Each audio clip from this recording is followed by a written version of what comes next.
It was at Mount Horeb that acacia wood, desert wood would be gathered to build the Ark of the Covenant.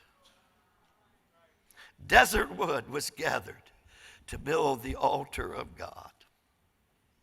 They would gather some more desert wood and build the tabernacle of worship. Bezalel and Aholiab built them with desert wood. It was at Mount Horeb that Moses took a shepherd's staff that had been upgraded to a rod of authority.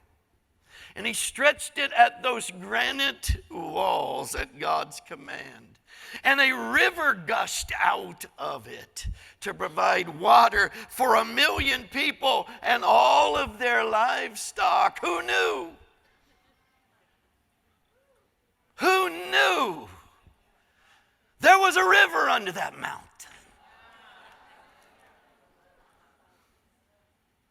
There was a river under that mountain only God knew was there. I wonder what's under your mountain. You have no idea. I wonder what's under your mountain that only God knows is there.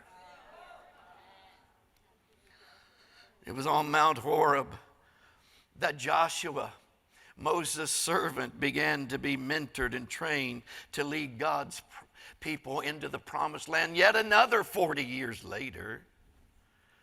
It was Mount Horeb that you see Moses climb time and time again throughout the Pentateuch, the opening 5 books of the Bible.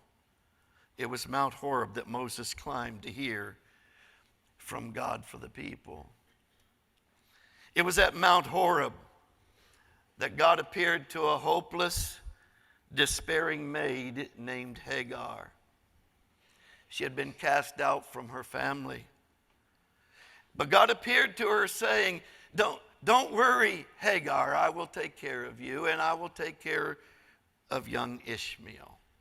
Genesis 16:7. It was at this mountain that God appeared to Abraham and told him, Isaac is going to be born.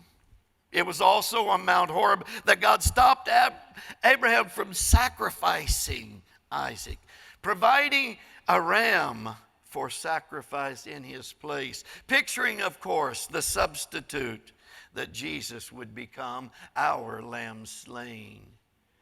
On Mount Horeb, a ram was found in the desert wood. Provision, Jehovah Jireh, was found in the desert wood. What's the transcending message of Exodus, Leviticus, Numbers, Deuteronomy, Job, Genesis, the Psalms? It's unmistakable. Horeb won't always be horrible. Desolate mountain can become holy ground. God gives new beginnings. He transforms mountainous problems to mountains of blessings and mountains of hope. He transforms rock-hard places into places of destiny. He transforms the place of desolation into atmospheres of peace in His presence. He transforms desert, dry times to rivers of joy. There could be a river under your mountain that blesses you the rest of your life.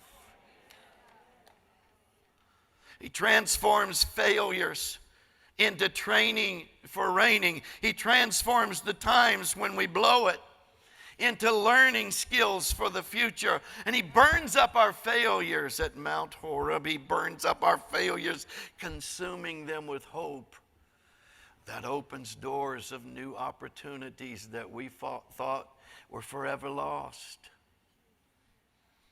And He anoints us to make supernatural comebacks. Moses made one of the greatest comebacks in all of history. So can you.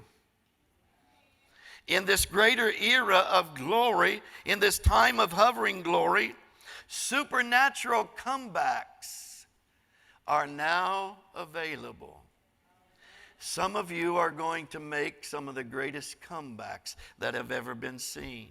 Some of you watching online are about to make an amazing comeback.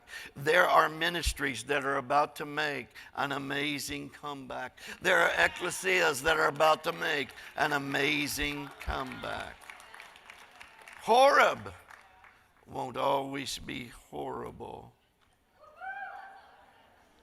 Hope is pulsating from the King of Glory. Greater and greater hope is coming. Because our loving and our kind, caring God is wise enough and He is powerful enough to heal our souls, to restore our souls. Even if you're in your 80s or in your 90s, your mountain, your Horeb, no matter the age, doesn't have to remain horrible. It can become holy ground.